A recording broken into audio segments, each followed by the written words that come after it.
tunnel stretched long and narrow, filled with dripping water and the hum of hidden machines. The cloaked figure moved quickly, his steps silent, guiding the woman through the darkness. Her body felt weak, her throat dry, but her mind burned with questions. Each step away from the auction house felt like freedom, and yet every echo of her own breath felt like danger. "Where are we going?" she asked softly, her voice breaking. The figure did not turn, he only said, "Away." His answer was sharp, but his pace never slowed. The walls vibrated as if great machines slept beneath the ground, and she could not shake the feeling that eyes still followed them through the shadows. Soon they reached a hidden door, carved into stone, sealed with a panel of shifting lights. The figure pressed his hand against it, markings on his skin glowing. The lights blinked, then faded, and the door slid open. Beyond it was a wider tunnel, lined with metal pipes and faint red lamps. The air was warmer here, heavy with steam and the smell of oil. "This city has hunters everywhere," he said, finally turning his head. "They will come for you. They can smell what you are." The woman's heart pounded, her fear rising again.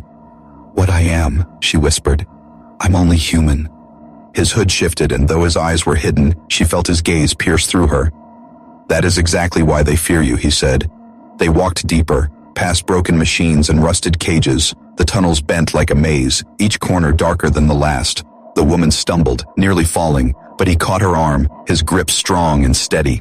"You must not fall," he warned. "The tunnels have ears." She swallowed hard, forcing herself to move, though her body begged her to stop. In the distance, a faint growl echoed. The woman froze, her blood turning cold. Shapes moved in the shadows, crawling along the ceiling, eyes glowing hunters, smaller than the beasts in the auction, but faster, sharper, deadlier. The cloaked figure pulled her close, pressing her against the wall. "Do not speak," he whispered. "Do not even breathe loud." The hunters sniffed the air, their long tongues flicking, their claws scratching the pipes. One dropped to the ground, its head turning sharply. The woman squeezed her eyes shut, her lips trembling. Her body screamed to cry, to beg, to whisper those same desperate words. But she held her breath, shaking in silence. The figure's hand rested on the hilt of his blade, his markings glowing faintly. If they were seen, the fight would be quick, but not clean. Minutes passed like hours, then the hunters moved on, crawling back into the dark. The woman gasped softly, her knees giving way. The cloaked figure lifted her, not with kindness but with urgency. "There will be more," he said. "They will follow us until we leave this city." Her voice cracked as she whispered, How do we leave?" He stopped, lowering her onto her feet again. "There is only one way," he said, "through the gate." "The outer gate," she repeated, though she did not understand. He nodded, his voice hard. "The gate that no human has ever passed through alive." The words crushed her hope.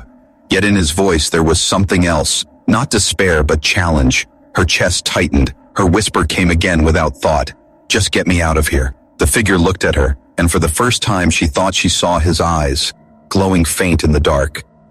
"You want out," he said slowly. "Then you must survive the gate." The tunnel widened, the air colder now, carrying the echo of machines above. The woman shivered, but her steps grew firmer. For the first time, the whisper on her lips did not sound like surrender. It sounded like a promise. And though she did not yet understand her power, the city above, we would soon learn the escape had only just begun. The chamber was silent, the broken drone still on the floor.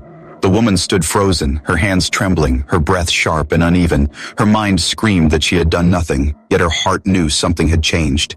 The cloaked figure watched her carefully, his half-human face unreadable.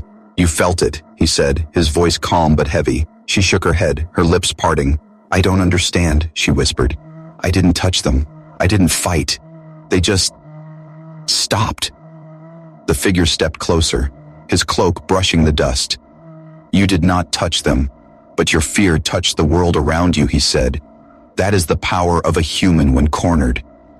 Her chest tightened, the words filling her with both fear and wonder. But before she could speak again, the walls shook with a low rumble. The floor beneath them cracked, lights above flickered. The cloaked figure turned sharply, pulling her behind him. "They found us," he said, his tone sharp now. "The hunters are coming." The woman's eyes widened, the memory of glowing red eyes and claws flashing in her mind. Her body weakened again, her knees bending. I can't do this, she whispered, tears stinging her eyes. I'm not strong, I'm nothing. The figure gripped her arm firmly, forcing her to look at him. You are not nothing, he said, his voice like stone. You are human, and that means you are everything they fear.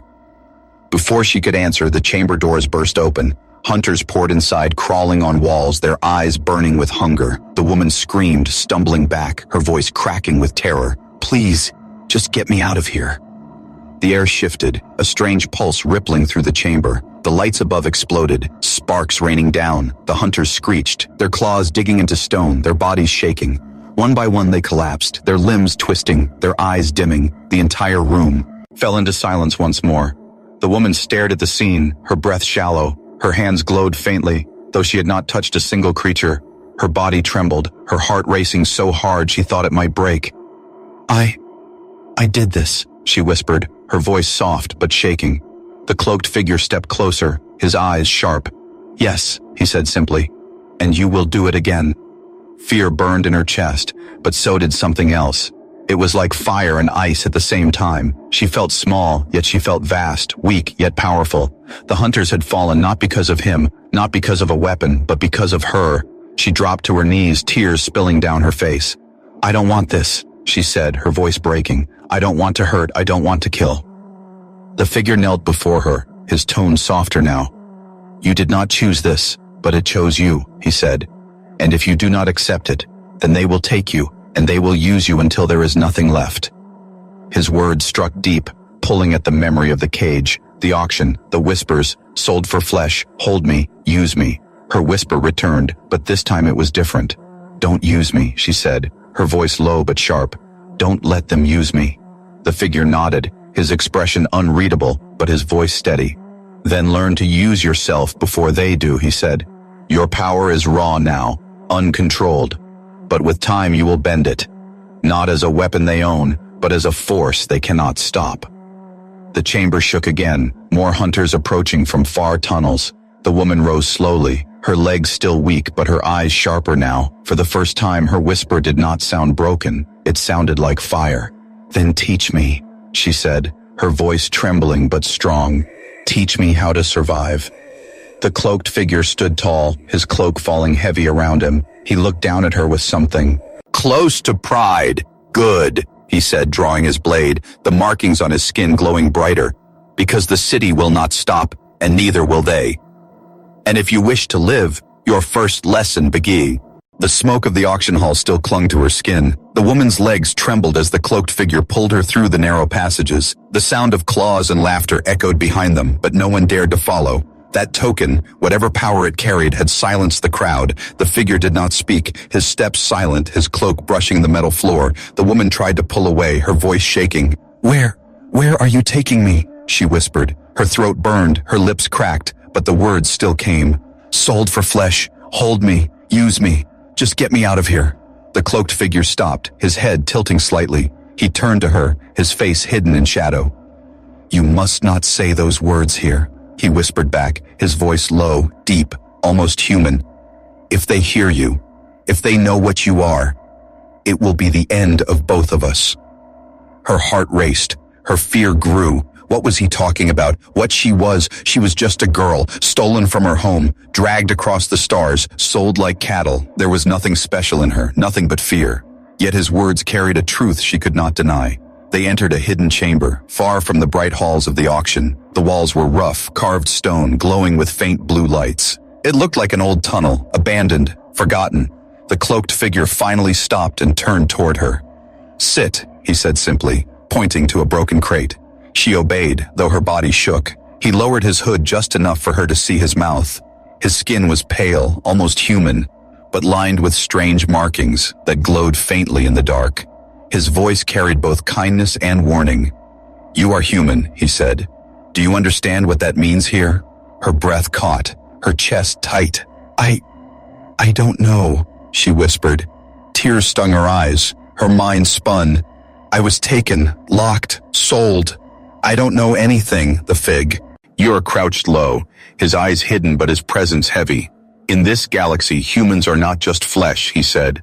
They call you weapons, curses, miracles, all at once. Many will kill for you, Many will die for you, and many will use you. Her hands shook as she pressed them against her chest. A weapon, a curse, a miracle. None of it made sense. She was weak, afraid, helpless. How could she be any of those things? The cloaked figure leaned closer, his words sharp. You do not see it yet, but I do. I have waited for this day. They believe you are rare, but I believe you are more than rare. I believe you are the key. The woman's heart pounded louder than ever. She wanted to scream, to run, to deny, but something in her bones stirred, something deep, something old, like a flame hidden under ashes, waiting for air. Her whisper returned again, trembling, desperate. Just get me out of here. The figure nodded slowly as if he had expected those words. He rose to his full height, his cloak brushing the floor. Then listen, he said, his voice steady. I did not buy you to own you. I bought you to save you. But saving you will not be easy, because now the galaxy knows a human walks among them again. The walls around them seemed to shiver, as if the tunnels themselves heard the truth. The woman shivered too, her fear growing heavier but also sharper, clearer. The stranger turned away, his voice fading into the dark. They will hunt us. They will chase us. They will try to break us. But they do not understand one thing. They do not understand the spirit of a human. His words cut through her fear like a blade. For the first time since the cage, her breath slowed, her tears paused. She did not believe yet, but a small seed of fire had been planted, and in the silence of that hidden tunnel, she whispered one last time, hold me, use me, just don't leave me alone. The cloaked figure's hand tightened around the hilt of a hidden blade, his voice cold, certain, unshaken. You will not be alone, he said, not anymore. The room was dark and full of strange voices. Blue smoke rose from the floor, carrying the smell of metal and fear. Creatures of many shapes filled the wide hall, eyes glowing, mouths whispering, claws tapping.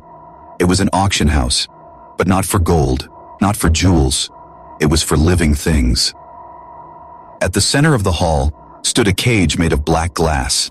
Inside the cage was a young woman, thin, shaking, her eyes wide and wet with tears. Her hands clutched the bars even though they burned her skin. She whispered again and again, her voice small but sharp. Sold for flesh, human.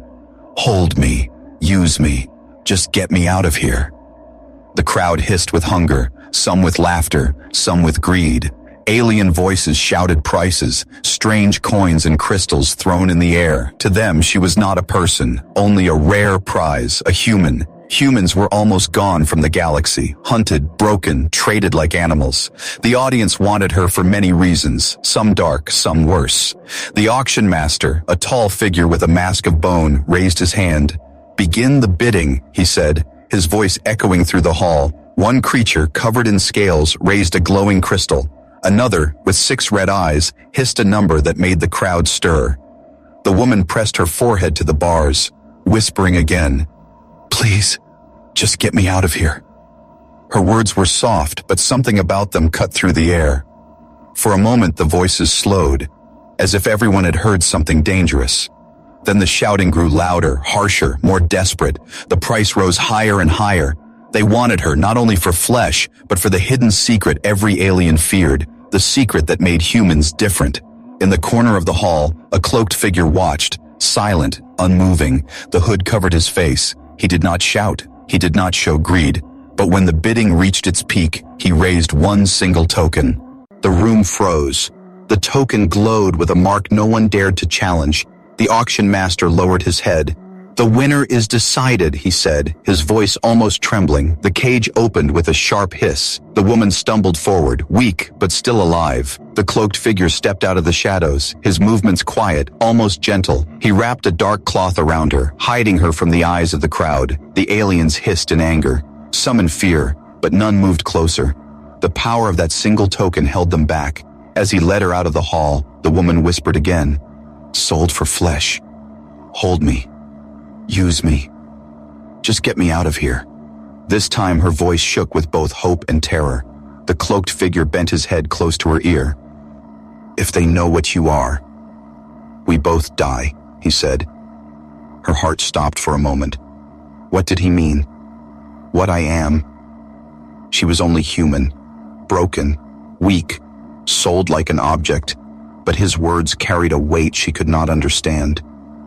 He pulled her quickly through the smoke, through hidden doors, away from the eyes of the crowd. Behind them, the whispers grew, louder and sharper. The galaxy had not seen a human for years, and tonight, they had seen one sold. But what they did not know was this: the auction was only the beginning. The woman was not just flesh, not just a prize. She was something more, something that could burn the galaxy itself.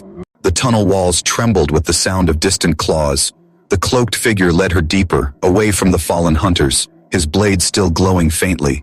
The woman followed, her body weak but her mind alive with fear and questions. Each step felt heavier, not only from exhaustion but from the weight of what she had done. When they reached a hidden chamber, the figure stopped. He turned slowly, lowering his hood at last. For the first time she saw his face clearly, and her breath caught in her throat. Half of him looked human, pale skin, sharp jaw, tired eyes, but the other half carried alien markings, etched deep, glowing like fire beneath the skin. The woman stumbled back, her voice breaking. What are you?" she whispered, her chest rising fast. The figure did not hide. He stood tall, letting her see all of him. "I am what happens when human blood is mixed with alien cruelty," he said. "A child of experiments, a weapon they tried to build, a mistake they could not control." Her hands shook as she pressed them against her chest. You're like me," she said softly. His eyes narrowed, his tone sharp. "No," he said. "You are pure, you are untouched. That is why you are more dangerous than I will ever be." The woman's mind spun, every memory of the auction, every whisper about humans now clear. They had not only sold her as flesh, they had sold her as power. She thought of the hunters falling, the drones breaking, the lights exploding. Her stomach turned, her heart ached. "I didn't ask for this," she whispered. "I didn't want this." The figure's voice grew low, almost gentle. "Neither did I," he said. "But the galaxy does not care what we want, only what we are." He stepped closer, his eyes glowing faint in the chamber light. "You must understand something," he said. "Humans are rare because they are dangerous, but rare does not mean gone. There are others, hidden, broken, lost in cages like the one you escaped." His voice hardened, his jaw tightening. "And I will not stop until every one of them is free." The woman's breath caught, her tears burning. "You want me to fight for them?" she asked, her voice shaking. He nodded slowly, his tone firm. "I want you to fight for yourself first, and then for them." She turned her face away, her heart torn between fear and anger. Every part of her wanted to run, to hide, to curl into nothing. But a deeper part, a smaller but sharper voice, whispered that running had never saved her. Running had only led her into cages, into chains, into the auction. And now, maybe, for the first time, she had a choice. The cloaked figure knelt before her, his voice steady. "You whisper to survive," he said. "You beg to escape.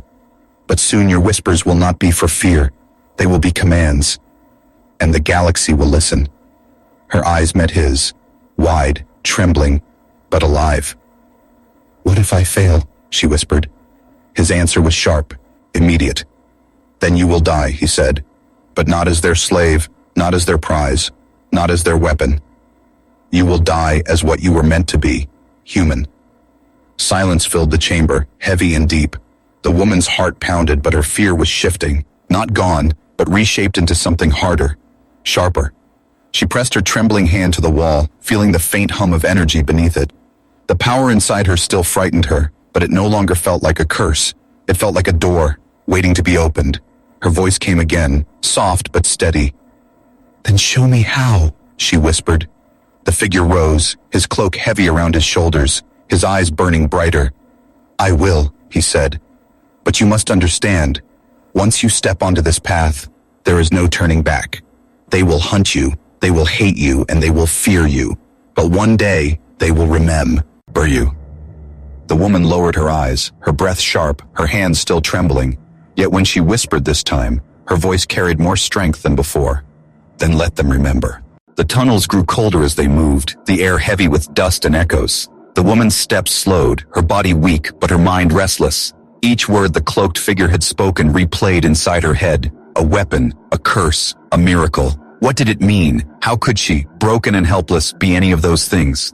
At last they entered a chamber hidden deep beneath the city. The walls were carved with symbols, glowing faint blue, shifting like living fire.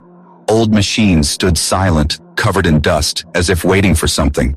The cloaked figure stopped at the center, pulling back his hood just enough to reveal more of his face.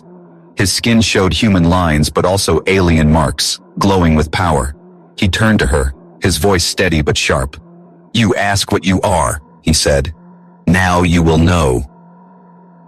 The woman's heart pounded, her voice barely a whisper. "I'm only human," she said. "There's nothing special in me." The figure stepped closer, his markings glowing brighter. "In this galaxy, humans are not weak," he said. "They are hunted because the others fear what lives inside them. They are traded because some believe they can be controlled. But the truth is this: humans cannot be tamed." The woman shook her head, confusion burning through her fear. "But I've done nothing," she whispered. "I can't fight. I can't even stand without shaking." He raised his hand, pointing toward the glowing walls. "Your body is small, your strength limited, but inside you burns something else. Humans bend, but they do not break. And when pushed far enough, when the pain is deep enough, when the fear is sharp enough, something awakens." Her chest tightened, memories flashing. Her capture, the cages, the voices, the pain. She had survived all of it, even when others had not. Still, she did not understand. "What awakens?" she asked, her voice trembling. The figure's eyes glowed faintly. As he spoke, the words slowly. "Power," he said, "the kind no other species can hold." A sharp sound cut the silence, a door in the chamber sliding open. The woman gasped, stepping back. From the shadows came small drones, their red eyes glowing, their bodies humming with energy. The cloaked figure did not move. He only whispered, "Do not fear them. Let them come." The drones circled, metal arms reaching out, their lights flashing. The woman stumbled, pressing against the wall, her whisper breaking from her lips again. "Please, just get me out of here." The words trembled through the chamber, and then something strange happened. The glowing symbols on the walls pulsed, the dust on the machines shook, and the drones froze in the air, their lights flickering. The woman's eyes widened, her chest rising fast. I didn't do anything," she said, her voice cracking. The cloaked figure's mouth curved into the faintest shadow of a smile. "Yes, you did," he whispered. "You spoke, and the world listened." The drones dropped to the floor, lifeless, sparks dying out. The chamber grew quiet again, only the woman's breath filling the air. Her body trembled, her hands shaking, but inside her chest, something new stirred. Not just fear, but a strange heat, a strength she could not name. The figure stepped closer, lowering his hood at last. Half his face was human, the other half carved with alien lines. He knelt before her, his voice low but certain. "This is why they sold you, why they hunt you, why they fear you.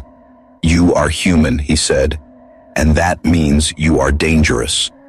Her tears slipped down her face, but this time they were not only tears of fear. For the first time, she felt more than weakness, more than pain. She felt the echo of something inside her, something waiting to break free. She looked at him with wide, trembling eyes, her voice a whisper. "What happens now?" The figure rose to his full height, his cloak heavy around him. "Now," he said, his voice steady, his eyes sharp as fire. "Now you learn what it truly means to be human." The woman followed him through another stretch of tunnels, her body weak but her mind sharper than before. His words about humans echoed inside her, about power, about freedom. Each step felt like it carried her deeper into a story she had never chosen. They entered a hidden shelter carved into stone, lit with soft blue lamps. Old weapons rested against the walls, broken crates scattered across the floor. It looked abandoned, but not empty. Voices whispered from the shadows, faint and careful. Figures stepped forward, cloaked like him, eyes watching her with both fear and wonder. "These are allies," the figure said, his voice low. "They know who you are, but they will not harm you." The woman's breath caught, her body stiff. So many eyes on her, all strangers, all silent. She whispered under her breath as if to herself, "Sold for flesh. Use me. Hide me. Just let me breathe." One of the cloaked allies stepped closer, lowering his hood. He was older, his face scarred, his eyes sharp like knives. "This is the one," he said, his voice heavy. "The human they traded in the black halls." The woman flinched at the words, her chest tight. She hated how easily the word human had become a curse. The cloaked figure beside her raised his hand, silencing the older man. "She is not a weapon for sale," he said firmly. "She is a life we must protect." But the room was not united. Murmurs rose, some filled with awe, others with doubt. "She will bring death to us," one whispered. "She will draw the hunters here," another hissed. "She will destroy us without even meaning to." The woman lowered her eyes, shame burning through her.